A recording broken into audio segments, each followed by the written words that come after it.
There's one thing that separates men who save their marriages from those who don't, and we call it the discipline protocol. But you have to know how to use this. One of our client success managers asked a question to the men in our program, a community, specifically the most experienced group of husbands who achieve significant breakthroughs in their marriages. The question was, what has been the hardest change you've made that delivered the biggest results? With over 77 responses, these are the top 10 actions shared. In the sweat, tears, and grit these men endured to get their wives back. Now, if I were you, I'd start these like the 10 commandments. No disrespect intended.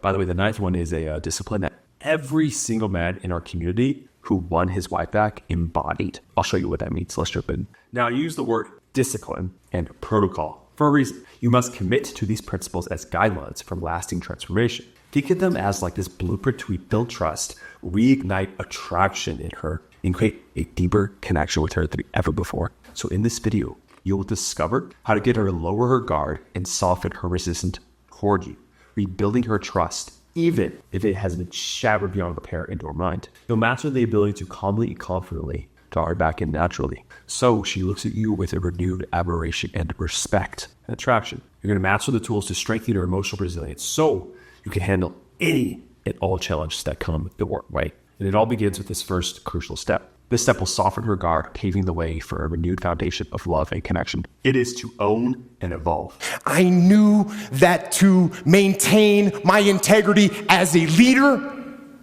and as a man, I had to take responsibility. And in order to do that, I had to control my ego so that my ego did not control me. This one's hard, but you have to take full ownership of your actions, both past and present, that contributed to where you're at now. If you're not ready to do that, then it's time to take a good hard look in the mirror. Every time she brings up something you've done, and you immediately think of all the good things that you've done to offset the bad things she's talking about, how she should appreciate you, you have a long way to go. It's like the client I had that he asked his wife, why are you divorced me? Why are you earning this? And she said it was the car radio. You always try to control it. And he's like, what are you talking about? All the things I've done for you, you're leaving me because of that. It was never actually that thing. And this is what we're going to talk about. It's because every time she brings up something, it's coming from her internal state that she has to recall these past negative memories or examples to justify how she feels. Okay? So once you understand how to change the way she feels in these actions, she lets all that go. This is not about assigning self-guilt or blame. It's about recognizing your role and how things got to where they are now, and then committing to owning and improving those aspects in yourself. The men who harnessed this discipline held themselves to a higher standard and sought honest feedback from each other when needed. Because, as the saying goes, iron sharpens iron. One of my clients, Chris, who saved his marriage, understood this very well. I think I did a significant amount of damage in my flailing efforts to understand what was going on prior to that point. And that's the only way to describe it. I was just flailing. And then the only answer was look in the mirror, dude. Like, it's not her, buddy. This completely blew me away. I thought I had a solid grasp on this concept, but the student took the lead and he took what I taught him and added rocket fuel to it. You know, there was one point you talked about like them apologizing. Like, I owned so much. I've basically ripped things away from her that she tried to own in the beginning. Like, nope, that's mine. Like, and I would twist things to where it was still my fault. Nope, that's mine too. She could not have, I would not give her even one single thing. It was all me. And extreme ownership to the extreme degree. I just wouldn't let her have any of it. Taking ownership puts the brakes on doing further damage to your marriage. But the next discipline will spark her curiosity and shift how she sees you. And right now is the most important move you could make. It is to trust and release. These men saw significant changes when they let go of expectations, pride, the desperate need to control the outcome. This is arguably the most challenging discipline to uphold. Holding on to these things she should appreciate in you, to disregard how she feels now, keeps you stuck in this cycle of resistance, blocking the very progress you're looking for. By releasing those rigid expectations, you create space to step back and see the situation for what it really is, rather than what you want it to be. Okay? Space is your friend here. Because here's the deal. 95% of men become too needy when the wife pulls away. They panic, shower with love, trying to prove, hey, I've always loved you. Let me just show you. Please stay. But here's what most men don't understand. When a woman finally decides to commit to leading a relationship, or at the very least taking space, she's often operating from a childhood defense mechanism to create safety through autonomy. In that state, the best thing you can do for her is to give her the space. As hard as it is for you, one of my clients, Robert, actually saved his marriage in just 2 weeks. Amazing, right? And it all started when he learned the power of the simple yet essential principle that space is your friend. Listen to our conversation. And then you give space. And if you do that, space is your friend. And I didn't ever think space would be my friend. And I don't think a lot of people realize that. Yeah, speak to that a little bit more. Like, for some guys, when you say that, like, that, I know they're going to get in their head thinking, how much space, when, what does space mean, right? So can you speak more to that? Yeah, like I can't remember, but it was a while back because I go on Linda's calls, the open calls, and I remember there was a day, can't remember what she got mad at, validated it. I don't remember what the issue was, so I apologize on that. I went to get some body work done, came back, I could see she was a little bit calmer, went to give her a hug and say, hey, you want to take a walk? She was like, no, she was a little distant, gave me that like, that sort of whatever look. And I'm like, all right, cool. I'm going to go for a walk. I left for a walk. The thing I realized at that time, if this was before this program, I would have been stressed out trying to figure out how do I make her happy again. I didn't give a shit. I went there and I had my walk and I enjoyed my walk. I liked looking at the water, didn't even think about it. I get halfway through the walk because it's like a loop. It's called Brickell Key. And I'm halfway through the loop and she's like, where are you at? And I'm like, I'm walking Brickell Key. She's like, well, I'm coming. Mimi, which way are you going? You going north or south? I'm going north. Okay, I know exactly. I'll meet you halfway.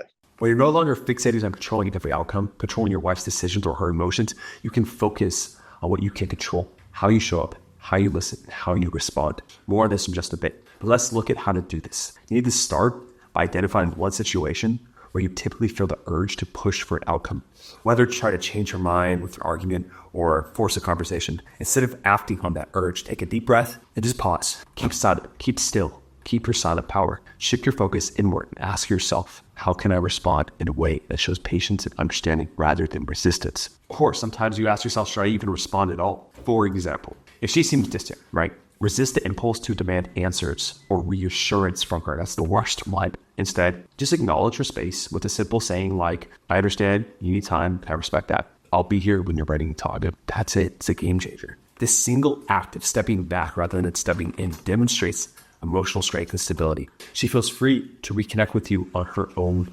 terms, which is great timing because this third principle is the key to making that happen. Validate and empower. What does it mean to validate? Okay, so the definition of validation is, or to validate, is to demonstrate or support the truth or value of. We often teach here a lot to validate her, but most men really struggle to turn that validation back in themselves. And now, why is this important? Learning to validate yourself internally, rather than seeking constant reassurance, value me, from your partner. It empowers you with confidence and independence, which is sexy, okay? This releases the pressure on her to give your self-value through reassurance. By releasing her from the exhausting role of fixing your insecurity, you're laying a new foundation for your marriage. It's made of mutual respect, trust, and again, it is highly, highly attractive. So instead of feeling drained, she feels drawn toward you. This is not about ignoring your feelings. It's about owning them. Plus, it makes letting go of control a lot easier. Here's a practical tip. Challenge your negative thought patterns through reality testing. Here's a practical framework for owning self-validation. Think of some recurring thoughts like, no, I'm not good enough for her, or she doesn't care about me anymore. As unwanted mental partners that you've let stick around, okay? They're different people in your head talking to you. Identify them and notice when they pop up. Ask yourself, what is this person or thought really saying? Why does it keep showing up? What is it trying to get me to understand? And then challenge it. Treat the thought like a claim and it's proof. Ask what evidence you have to actually believe it's consistent and valid. What evidence do you have to actually challenge that thought too? For example, if you think you're not good enough for her, deep down, you really think that, do you show up for her constantly? You put an effort to improve yourself and your relationship? Are there other areas of your life like work, health, friendships where you are making progress and finding success? Do you have some buried shame or trauma that you're not addressing? That's a huge one. Would you expect someone else in your same exact position to feel good enough themselves? That's a big one. And then once you do that, once you challenge those thoughts, just rewrite a new thought. So instead of saying, I'm not good enough, think, there's no reason why I'm not good enough, because there is no reason why you're not good enough, no matter what you think it is. Trust me, By focusing on the reality of your actions and growth, you take back control from self-doubt and build confidence rooted in truth. Over time, challenging these negative thought patterns, it disarms their power. You stop letting insecurities dictate your actions and build confidence from within, something she will sense and respond to. Speaking of internal confidence, this next discipline may be one of the hardest to master, but it gives you the clarity and strength to break free from the cycle of shutting down and instead opens the floodgates to connection. It is the grounded focus. So that's why it's very important to practice presence when things are going relatively okay, so that what I call presence power grows in you. Now, the men in our program who apply these disciplines, they achieve massive breakthroughs in their marriages, especially when they decide to learn how to stay grounded in difficult moments. They were able to focus on the present instead of getting swept up in their own emotions. By mastering this skill, they were able to respond thoughtfully rather than reacting impulsively, which single-handedly changed the communication game for them. And as presence power grows in you, when these situations happen, you are able to take your attention out of the chaotic thinking mind and bring your attention into the present moment. Think about the center of a spinning wheel. It remains still and balanced while the outer edges are in chaos. By being the grounded, focused core, you bring stability to the relationship during her emotional firestorms. You see this? When her emotions come at you with sadness, frustration, anger, your steadiness and calm resilience helps you. Honestly, it guides you through that storm with her.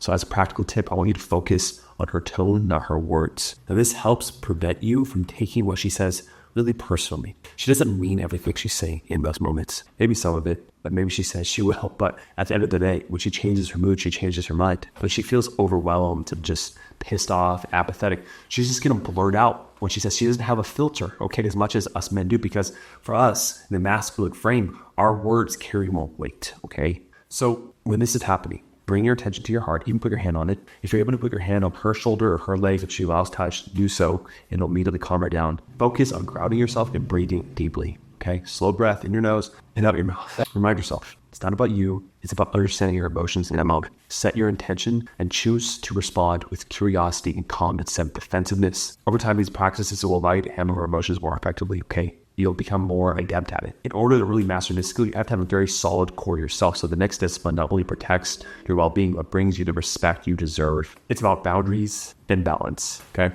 Now, setting boundaries can be a challenging discipline for a lot of men because they're afraid it will create conflict with their wife, fearing she'll pull away. But in reality, the opposite is true. Setting clear and healthy boundaries earns you respect, which is necessary for her to be with you. Don't think of healthy boundaries as saying no to her, but saying yes to yourself. When you prioritize these things, it signals to your wife that you're a man with direction who respects himself, okay? This is attractive because it shows you would be willing to walk away if you're compromised in who you are. She doesn't want a man who burns himself out trying to meet every demand or pleasing everyone. Similarly, you should know what behaviors you will and won't accept in the relationship. For example, if her actions cross one, like disrespect during arguments or withdrawing entirely, you can calmly and confidently set a boundary by saying, I care about us and want to work through this, but I won't engage when the conversation turns into personal attacks. Let's talk when we're both ready to communicate respectfully. For a comprehensive guide on this topic, consider reading the book Boundaries in Marriage by Dr. Henry Cloud. It's loaded with insightful gems on setting and maintaining personal boundaries that help make your relationship just more fulfilling. But as a practical exercise, you can start immediately. So remember, use a calm, assertive language, okay, that focuses on your feelings and needs rather than blaming or criticizing.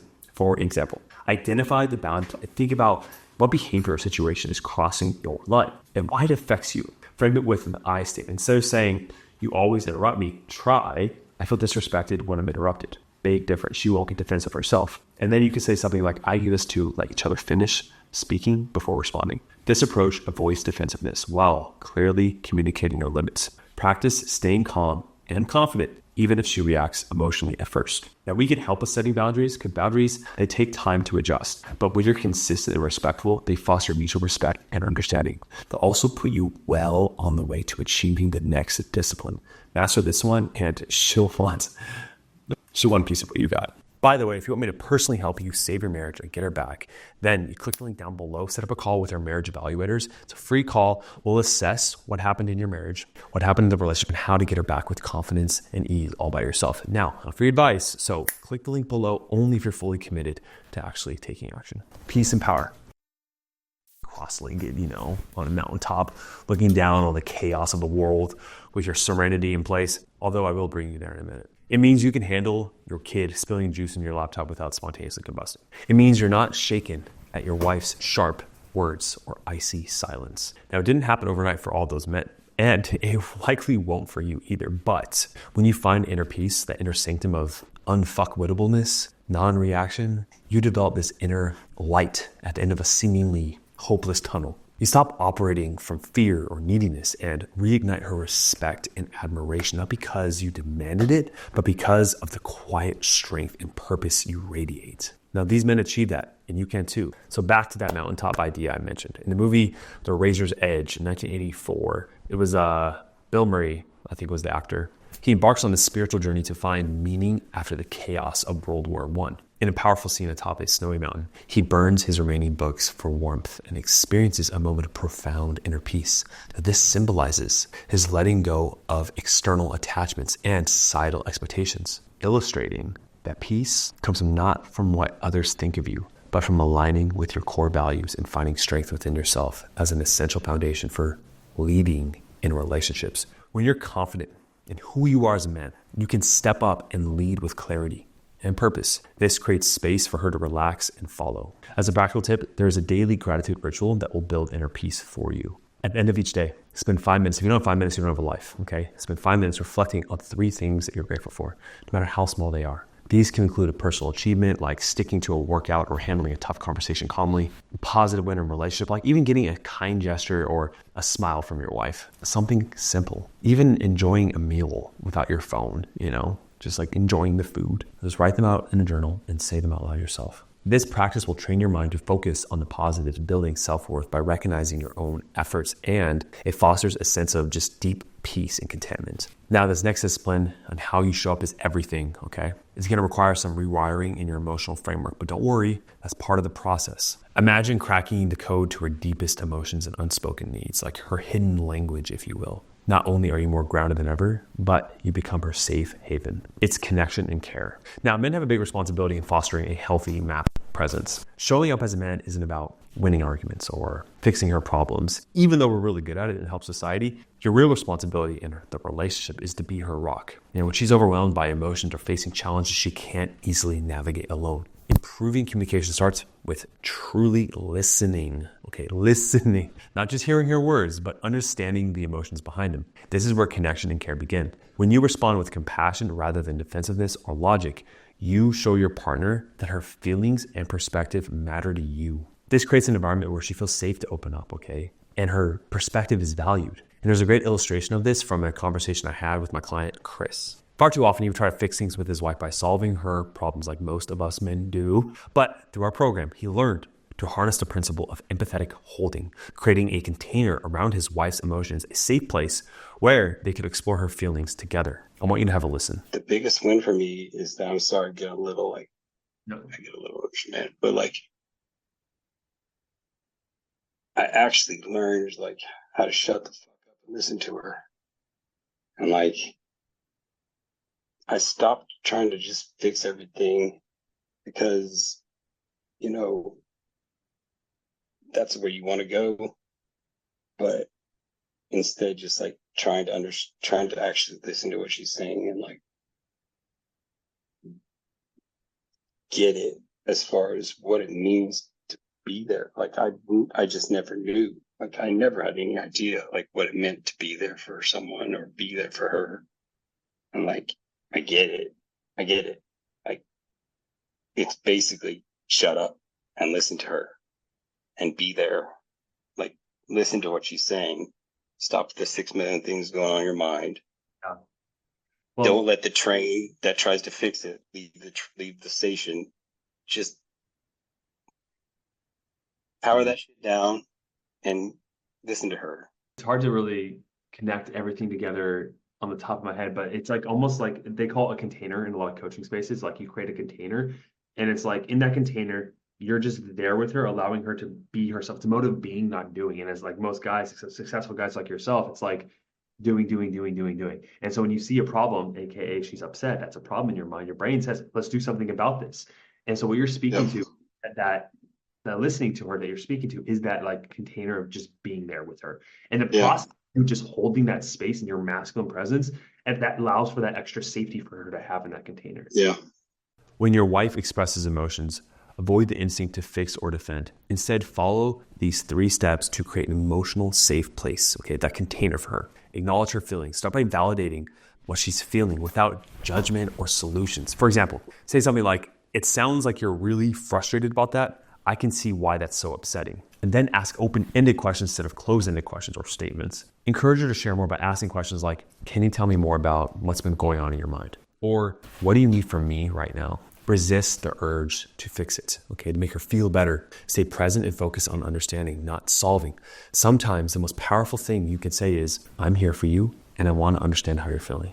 By following these steps, you create a safe space where she feels heard and supported. And over time, this builds trust and emotional intimacy, showing her that you value her feelings and are willing to share them without judgment or pressure. But like I said, trust and intimacy are built over time. And you need these next 2 disciplines to ensure you create and maintain a calm, steady environment that your wife feels safe to open up in. To show her your changes aren't just temporary, because trust me, she'll be expecting them to be. It is about patience and progress. Now, the first of these disciplines is patience. You're familiar with the term, but it's easier said than done. Okay, so true patience is the quiet strength to endure discomfort, setbacks, and uncertainty without losing focus. It's learning to pause, both in the heat of the moment and in the bigger picture of your journey. Now, these men stayed the course, consistently showing up with calm resilience, even when progress felt painfully slow. They trusted the process of rebuilding their marriage. When you do this, you create an environment where emotions can stabilize, wounds can begin to close,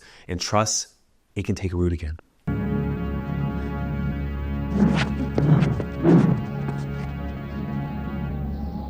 你为什么不相信我？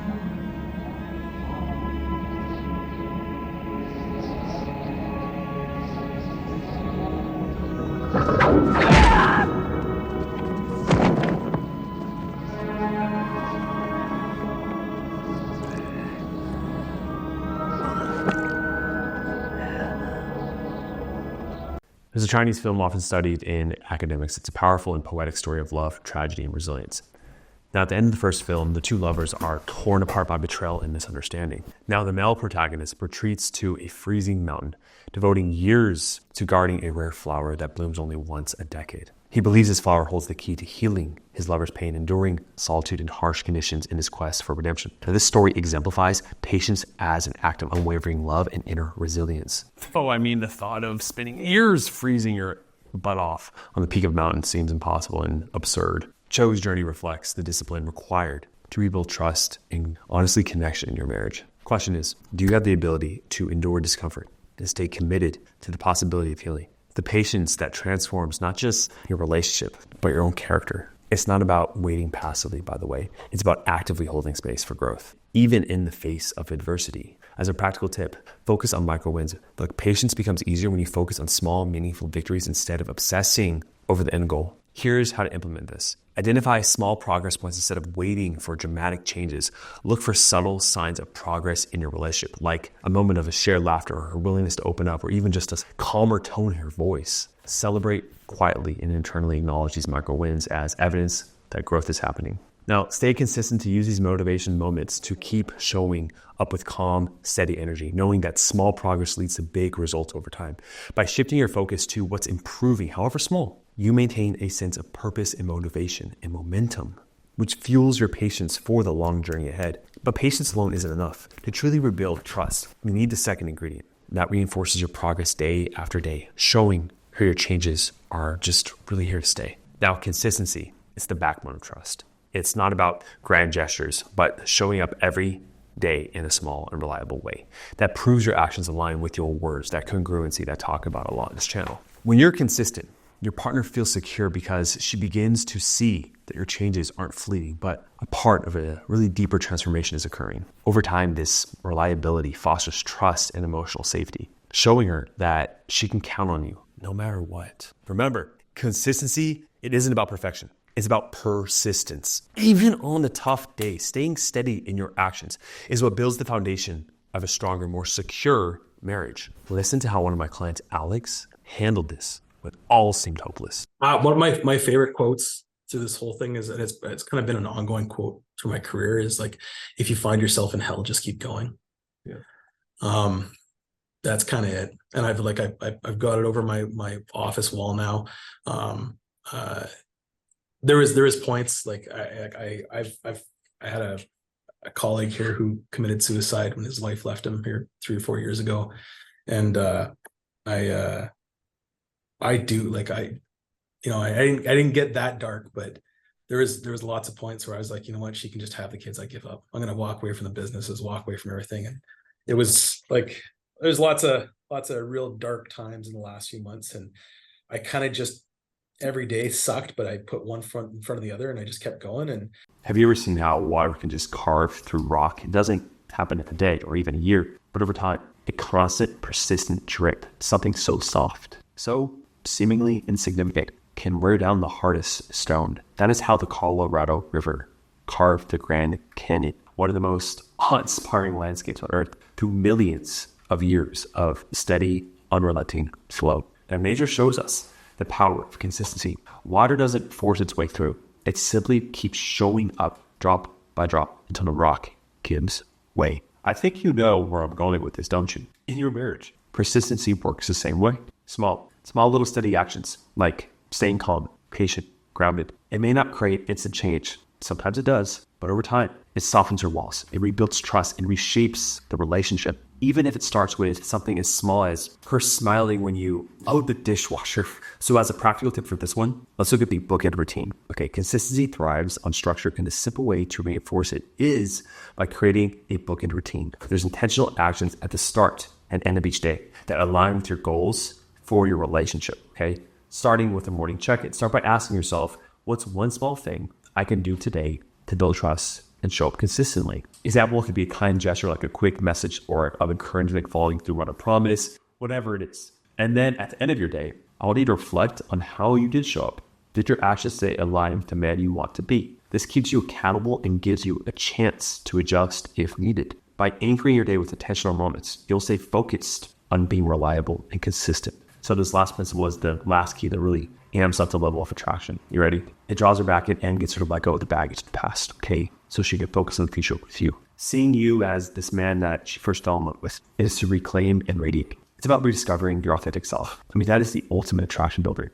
When you reconnect with who you truly are, your values, your passions, what lights you up, what makes you feel alive, okay? You transform into the man who just has that radiant confidence, just unstoppable. You're a magnet in social situations, emotional strength, which is craft to her. This journey isn't about fixing yourself for her approval. It's about becoming the best version of you for you. Let's take Richard, for example. Richard was confused when his wife started pulling away. He's always been a doting husband, devoted to her happiness. She told him many times how much she loved that about him. So he assumed he was doing everything right. But the growing distance between them was telling otherwise. Though he didn't know exactly why her words lingered in his mind like a virus. Something was just missing, She said she needed space and that it would make things better between them. But Richard had to think, was she seeing someone else? And he panicked. His mind spiraled into this dark place, imagining the worst case scenarios, and he didn't know why he was thinking that, which made it even worse. He felt like his world was about to crumble to the ground as impending doom. When he finally sought help to save his marriage, he learned something even greater. The root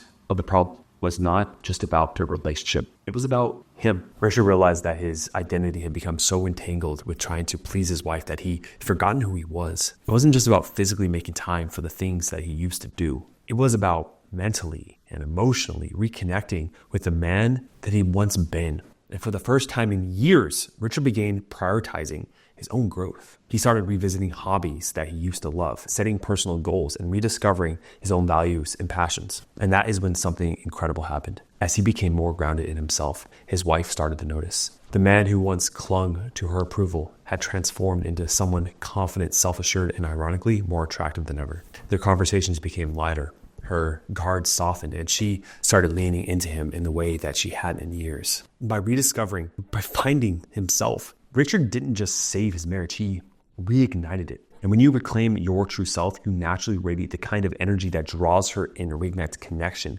you thought was lost. Now, these 10 steps in the discipline protocol focus on developing self-awareness, emotional maturity, and mutual respect. They will not only help foster a stronger, healthier, more fulfilling marriage, but most importantly, they will allow you to step into the man you always meant to be. Now, this video right here will help you learn how to make your wife completely safe with you, the primary foundational level need she has in order for everything else to occur, okay? Thanks for watching. Smash the like. I'll see you in the next video.